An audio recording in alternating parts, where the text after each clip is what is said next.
오늘 저희가 읽은 말씀은 유대인의 명절인 유월절 밤에 한 장면입니다. 유대인 최고의 명절이지만 예수님과 제자들이 함께하는 식사 자리는 흥겹지 않고 무겁고 어두운 분위기가 지배하고 있었습니다. 우리 제자들이 아무리 눈치가 없어도 이날 저녁이 심상치 않다는 것은 그들이 이미 느끼고 알고 있었던 것 같아요. 예수님의 의미심장한 말들, 마지막을 예고하는 식사, 발을 씻기시는 행동, 그리고 모든 것이 예수님의 죽음이 임박했음을 가리키고 있었습니다. 예수님이 직접 자신의 죽음에 대해서 이렇게 말씀하시고 이것들을 예고하실 때 우리 제자들의 마음은 마치 하늘이 무너지는 것 같은 심정이었을 거예요. 3년 동안 쫓아다녔던 그 예수님을 잃는다는 것 자체도 그들에게 충격이지만 그 예수님이 누구라고 믿었습니까? 유대 민족을 구원할 메시아라고 믿었는데 그분의 죽으심은 그 메시아의 구원이 실패하는 것이다라고 밖에는 해석되지 않았기 때문이죠. 게다가 예수님의 자신의 고난만이 아니라 제자들의 앞날도 이렇게 예고하시는 거예요. 나만 아니라 너희도 핍박을 당할 거야.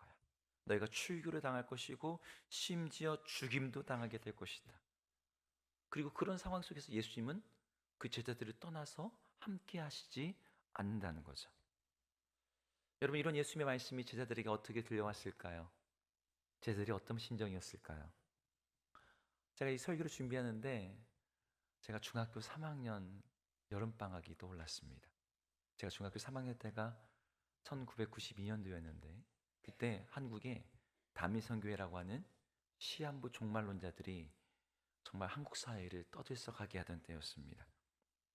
제 친구 몇 명이 학교를 안 나오기 시작했어요. 주님이 10월 28일 나오니까. 이런 분위기 속에서 그해 여름에 제가 읽어서는 안 될 성경을 읽게 되었습니다. 요한계시록을. 처음으로 요한계시록을 제 눈으로 읽는데 분위기가 이런 분위기 속에서 이런 내용이 있을 줄 몰랐던 거죠. 여러분 읽어보셨죠? 뭐가 나와요? 짐승이 등장하고 붉은 용이 나타나고 믿는 자들이 순교와 고난을 당하게 될 것을 예고하고 있는 말씀이에요. 하늘에서 인이 딱 떼어지면 나팔 소리와 함께 지진, 기근, 전쟁, 하늘에서 막 쑥이라고 하는 게 떨어지면 바다의 3분의 1이, 강의 3분의 1이, 그리고 무적행에 막 문이 열리고 거기서부터 전갈과 황충의 모습을 한 죽음의 사자가 올라오고 막 제가 그런 말씀을 읽는데 잠이 안 오더라고요. 당장 내일이라도 주님 오시면 어떻게 하나. 막 너무나 이 세상이 암울하게 느껴졌습니다. 저는 오늘 이 제자들의 마음이 그랬을 거라 생각이 들어요. 답답하고 불안하고 두렵고. 그런데 이 예수님이 이런 말씀을 하시는 가운데 제자들이 전혀 예상하지 못한 말씀을 하셨습니다. 우리 7절, 우리 상반절을 함께 같이 읽어보겠습니다. 읽겠습니다. 시작. 그러나 내가 너희에게 실상을 말하노니 내가 떠나가는 것이 너희에게 유익이라. 네, 내가 떠나가는 것이 너희에게 유익이다. 유익이다라는 말은 너희들에게 좋은 일이다. 너희들에게 도움이 된다 이런 뜻이거든요. 근데 여기서 떠나간다는 게 무슨 뜻이에요? 예수님이 어디 뭐 여행 가신다는 뜻입니까? 죽으신다는 거예요. 예수님의 죽으심이 어떻게 제자들에게 유익이 될까요? 이 7절 하반절에는 그 이유를 이렇게 설명하고 있습니다. 같이 읽어볼게요. 시작. 내가 떠나가지 아니하면 보혜사가 너희에게로 오시지 아니할 것이요 가면 내가 그를 너희에게로 보내리니. 네, 예수님이 떠나는 게 유익이라고 말씀하시는 이유는 하나 때문입니다. 한 분을 내가 너에게 보낼 것이기 때문이라는 거예요.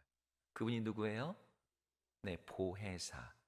우리말로 번역하면 도와주시는 분, 변호해 주시는 분, 우리의 어떤 그 지지자, 이런 후원자 이런 뜻입니다. 누구를 가리키는 말입니까? 성령 하나님을 가리키는 예수님의 독특한 표현이에요. 그러니까 성령님이 내가 떠나면 너희들에게 오실 것이기에, 내가 그분을 보내실 것이기에 너희들에게 유익하다라고 말씀하셨던 겁니다. 제자들은 성령님이 어떤 분인지를 예수님을 통해서 이미 보았고 경험했고 그분이 오시면 어떤 일이 일어나실지를 알고 있었어요. 예수님이 행하시는 그 능력들, 기적들, 그 말씀의 권세들.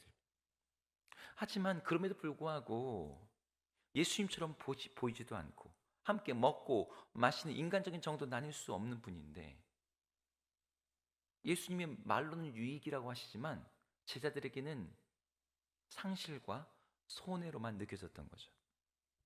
여러분 저희도 이와 비슷하게 느껴질 때가 있어요. 예수님의 말씀이 우리가 체감하는 거랑 정반대라고 느껴지는 것. 예수님이 우리에게 유익이다라고 말씀하시는데 이거 아무리 봐도 손해인데 라고 생각되는 것들이 있다는 거죠. 예를 들면 산상수 말씀 가운데 산상 마태복음 5장에 이런 말씀이 있습니다. 우리 한번 같이 읽어볼까요? 읽겠습니다. 시작. 나로 말미암아 너희를 욕하고 박해하고 거짓으로 너희를 거슬러 모든 악한 말을 할 때에는 너희에게 복이 있나니 기뻐하고 즐거워하라. 하늘에서 너희의 상이 큼이라. 너희 전에 없던 선지자들도 이같이 박해하였느니라. 여기 보니까 아주 어려운 상황이 하나 나옵니다. 욕하고 박해하고 거짓으로 너희를 거슬러 모든 악한 말을 한대요. 여러분 이게 좋은 거예요, 나쁜 거예요? 네. 누가 나에게 이렇게 하면은 너무너무 힘들 겁니다. 그런데 기뻐하고 즐거워하래요. 하늘의 상이 크대요. 너희는 복을 받은 자래요. 누가 봐도 이 복이 아니고 기뻐하고 즐거운 상황이 아닌데 예수님이 그렇게 말씀하시는 거죠. 우리는 거기에서 말씀과 우리 현실 사이의 괴리감을 느낍니다. 예수님은 이게 복이다, 이게 유익이다라고 말씀하시는데 내가 느끼기에는 손해야, 상실이야 라고 느끼니까요. 여러분 이 차이가 뭐 때문에 발생하는 걸까요? 우리는 당장 보이는 눈앞의 현실을 가지고 어떤 상황들을 보게 됩니다. 근데 예수님은 보이지 않는 영혼의 관점으로 그걸 설명하실 때가 많아요. 예를 들어서 여러분들이 어떤 질병을 앓는다고 칩시다. 그래서 수술대에 누워서 내 안에 생긴 종양을 제거해야 한다고 쳐요. 여러분 수술대에 눕는 게 좋은 일인가요? 내 몸에 칼을 대서 피를 흘리고 내 몸의 신체 일부를 잘라내고 네, 그 일을 위해서 수술 준비하면서 밥도 못 먹고 또 회복하는 과정에 고통과 통증을 느껴야 됩니다. 누가 봐도 좋은 일이 아닌 것처럼 보이죠. 하지만 그 수술의 과정은 좋은 일이에요. 그걸 하지 않는다면 그 사람은 그 종양이 번져서 죽음에 이를 것이기 때문입니다. 그래서 그 수술의 과정을 거치는 것, 일찍 그걸 발견하는 것은 좋은 일인 거죠. 우리 주님도 똑같은 말씀을 하시는 거예요. 지금 당장 눈앞의 현실로는 좋지 않아 보이지만 영혼의 관점으로는 이게 좋은 일인 거예요. 지금은 고난이지만 그 고난을 통해서 너희는 하나님 나라에 더 깊이 참여하게 될 거야. 지금은 상실이지만 그 상실을 통해 너희들은 성령이라고 하는 더 큰 하나님의 임재를 경험하게 될 거야. 지금 눈에 보이는 내가 너에게 사라지는 것처럼 보이지만 이 보이지 않는 것이 너희의 삶을 새롭게 시작하게 할 거야. 여러분 여기에 신앙의 본질이 있어요. 신앙은 보이는 것을 기준으로 해서 사는 삶이 아니라 보이지 않는 것을 신뢰하며 살아가는 삶입니다. 말씀에 대해 믿음의 눈이 아니라 상황에 대한 느낌으로 현재를 해석할 때 오늘 제자들은 마음이 어려웠던 거죠. 그래서 고난은 실패처럼 느껴지고 손해는 낭비처럼 느껴지고 기다리는 것은 뒤처지는 것이라고 생각해요. 제가 어릴 때 자랐던 저희 모교회에는 일제시대 때 사할린의 징용을 갔다가 2000년대에 우리 김대중 대통령 때 고국 귀환으로 돌아오신 분들이 꽤 계셨어요. 사할린 동포들이죠. 피부도 한국 사람이고 민족도 한국 민족이고 한국말도 하세요. 근데 이제 러시아에서 50년을 넘게 사시다 보니까 러시아 문화가 배어 있어요. 한국말 하셔도 약간 요즘 우리들 쓰지 않는 표현들을 쓰세요. 목사님 오늘 깃발 날립니다. 뭐 이런 표현들 약간 북한 말들 같아요. 분들이 이제 러시아 문화를 좀 소개를 해주시는데 러시아가 춥잖아요. 그 살린도 아주 춥거든요. 그래서 이 추울 때 러시아 사람들이 먹는 것 세 가지를 소개를 해주세요. 하나는 돼지 비계인데 우리나라 삼겹살하고 좀 다릅니다. 이게 아주 크리미해가지고 빵에도 발라 먹고 이게 먹어서 이렇게 몸을 이렇게 지방을 툭 해야지 몸이 이게 춥지 않은 거예요. 두 번째가 초콜릿이고 열량이 높은 거. 세 번째가 보드카예요. 근데 이 초콜릿하고 보드카가 섞여져 있는 게 맞습니다. 이 초콜릿인데 먹으면 안에 술이 들어있는. 이거 왜 먹을까요? 이 몸이 날이 너무 추니까 몸에 열을 올려주기 위해서 이것들을 먹는다는 거예요. 그런데 여러분 이것 중에 세 번째 보드카 같은 술은 몸에 열을 일으키는 것 같지만 실제로는 정반대 현상이 일어난다는 걸 아시나요? 알코올이 우리 몸에 들어오면 알코올이 우리 혈관을 어떻게 해요? 팽창시킵니다. 그래서 몸 안의 열을 밖으로 발산을 시키는 거예요. 그래서 몸에서는 훈기가 도는 것 같고 혈액이 잘 되고 따뜻해지는 것처럼 느껴지지만 실제로는 몸이 열과 에너지를 잃게 된다고 합니다. 겨울철에 늦게까지 술을 드시고 길거리에 쓰러져서 주무시는 분들 그냥 놔두면 치명적이에요. 그분들 돌아가실 수 있습니다. 그냥 자는 거랑 술을 먹고 자는 건 완전히 달라요. 느낌으로는 따뜻해지고 있지만 실제로는 몸 안에 열을 잃고 생명이 위독해지는 상황에 있는 거죠. 여러분 우리가 느끼는 것도 마찬가지입니다. 우린 느낌이 아니라 성경이 말하는 진리를 따라가야 돼요. 성경이 너희가 이것이 유익이야 라고 말할 때 그게 유익인 것이고 이것은 위험한 거야 라고 말할 때 그것이 위험하다라는 것을 그대로 믿을 수 있기를 주 여러분 축복합니다. 오늘 예수님께서 하시는 말씀도 마찬가지죠. 내가 떠나가는 것이 유익이다. 내가 너에게 성령을 보낼 것이기 때문이다. 근데 많은 분들이 이게 잘 안 믿어져요. 제가 여러분들에게 한번 물어볼게요. 여러분 예수님 이 자리에서 정말 눈으로 환상 가운데 그분이 나타나시는 걸 보기를 원하시는 분 계십니까? 아무도 안 원하세요? 저는 원합니다. 근데 그분을 딱 한번 보시면 좋을 것 같은데 주님이 잘 안 보여주세요. 대신 우리 안에 성령을 보내주신다는 거죠. 예수님, 성령님이 지금 나한테 오시는 그것보다 그냥 예수님이 딱 눈앞에 한번 딱 나타나면 더 좋을 것 같아요. 그러면 더 실제적이고 더 뭐랄까 내 믿음이 자랄 것 같거든요.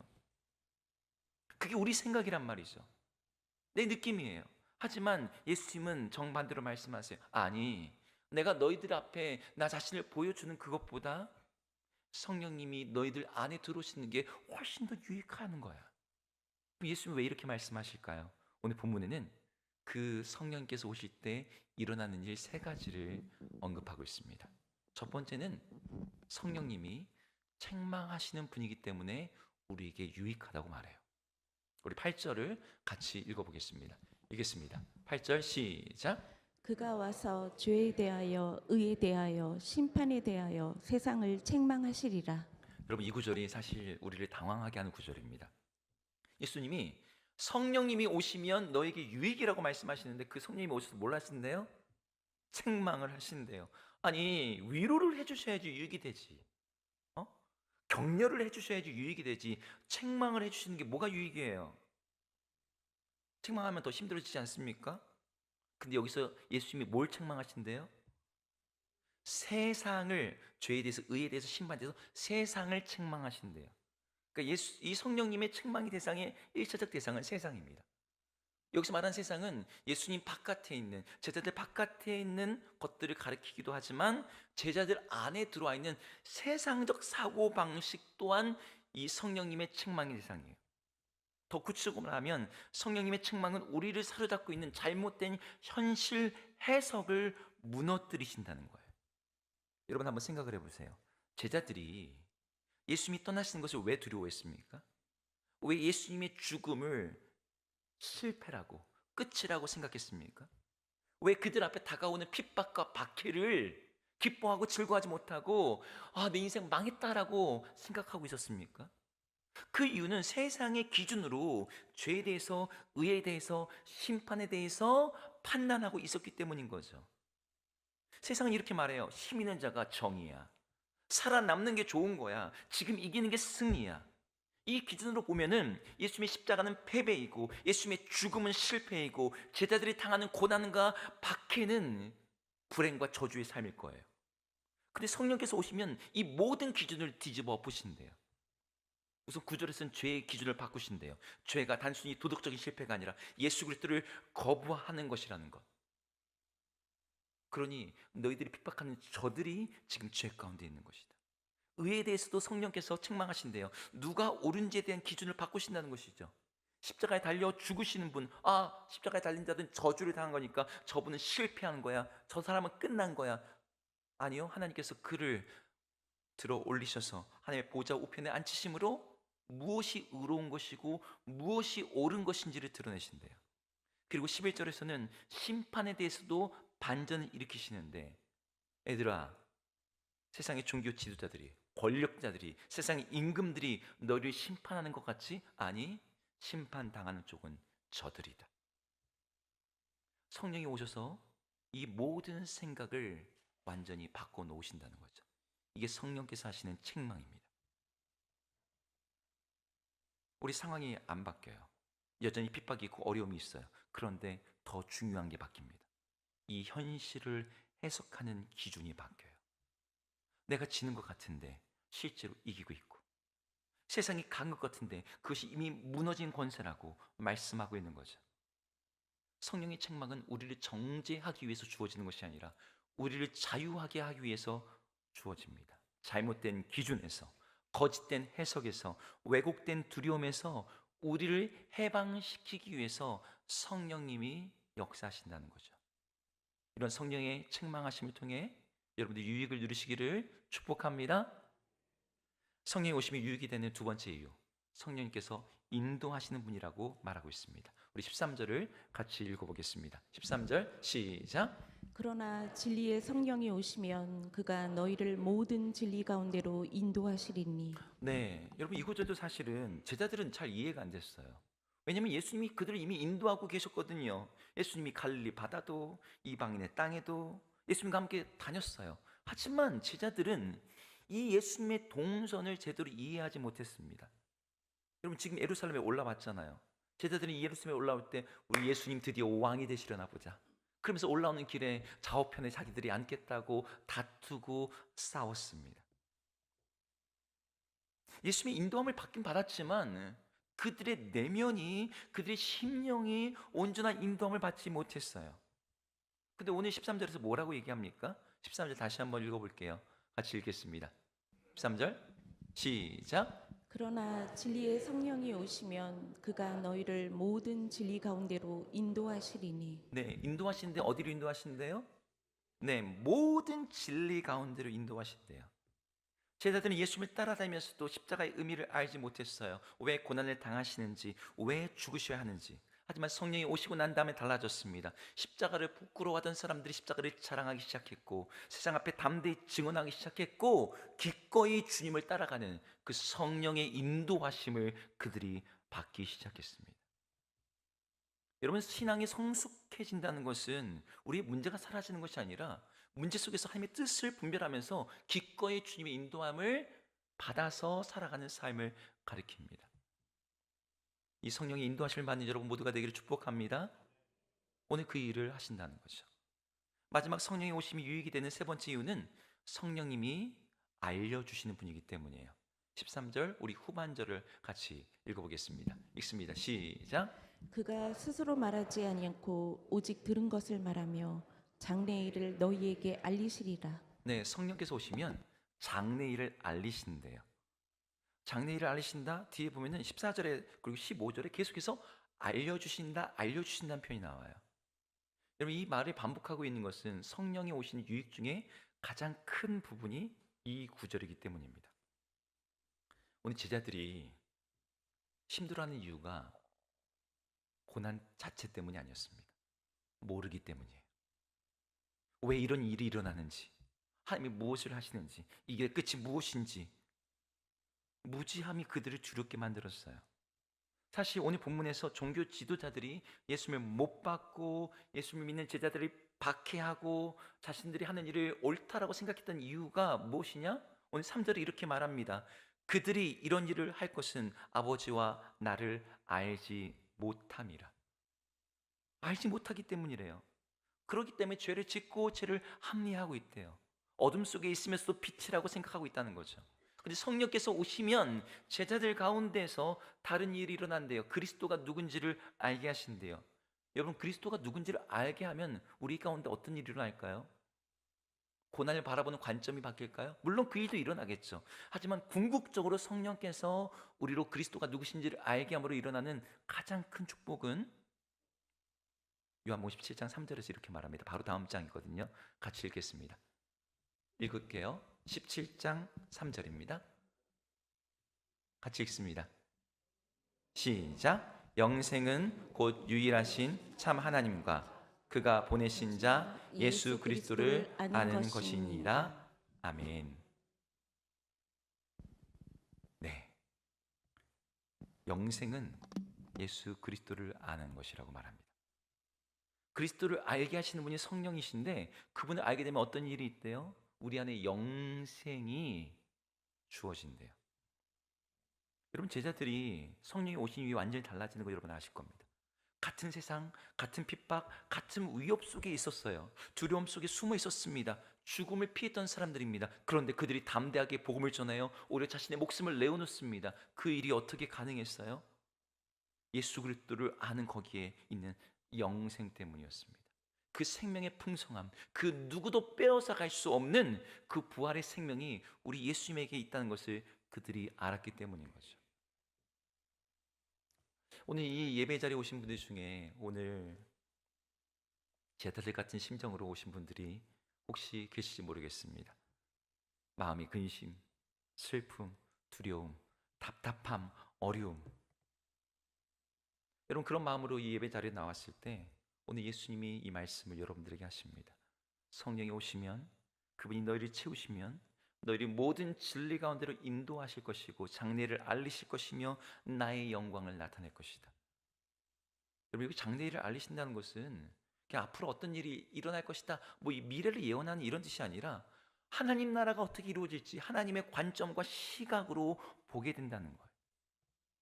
우리의 모든 관점이 바뀌고 감정이 달라지게 된다는 거죠. 슬픔이 기쁨으로, 두려움이 담대함으로, 근심이 확신으로 바뀌게 된다는 거예요.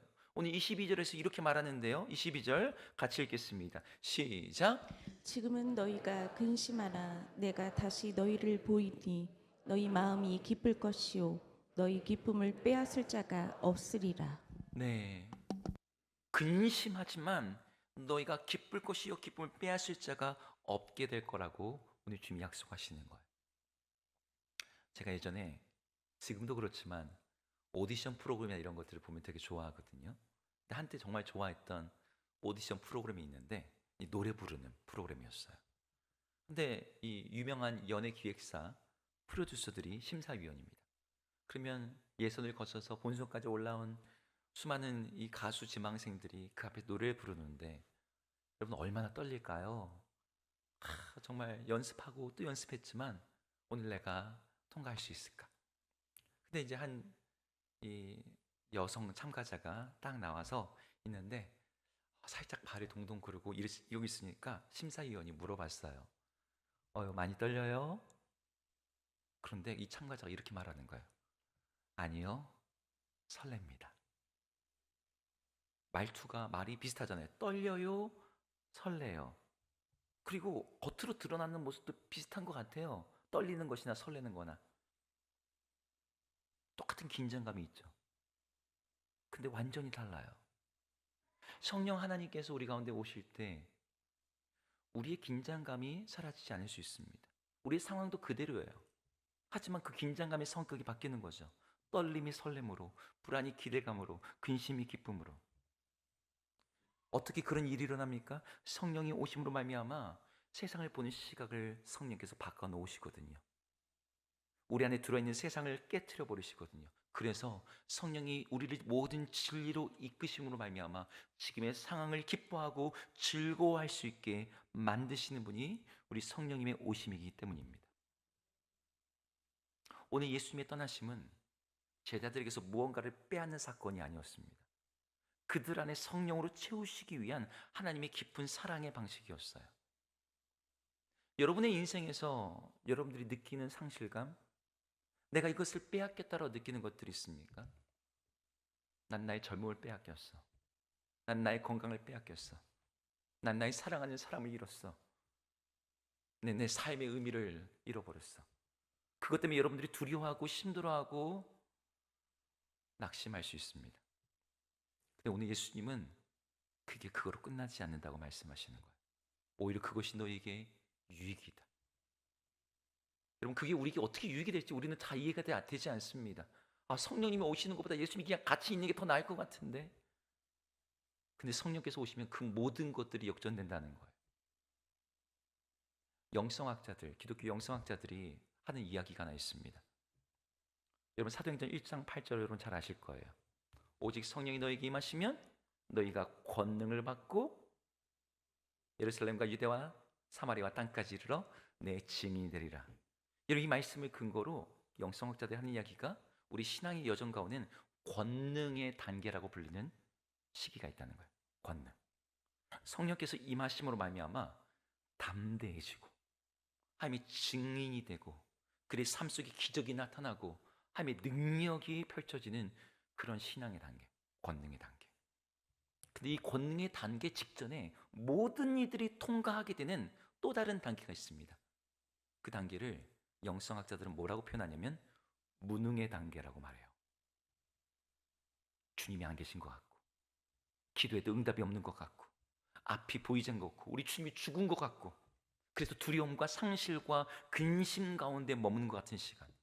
근데 이 무능의 단계의 시간이 버려진 시간이 아니라 이 성령의 충만을 준비하는 하나님의 가장 깊은 작업의 시간이라고 말을 해요.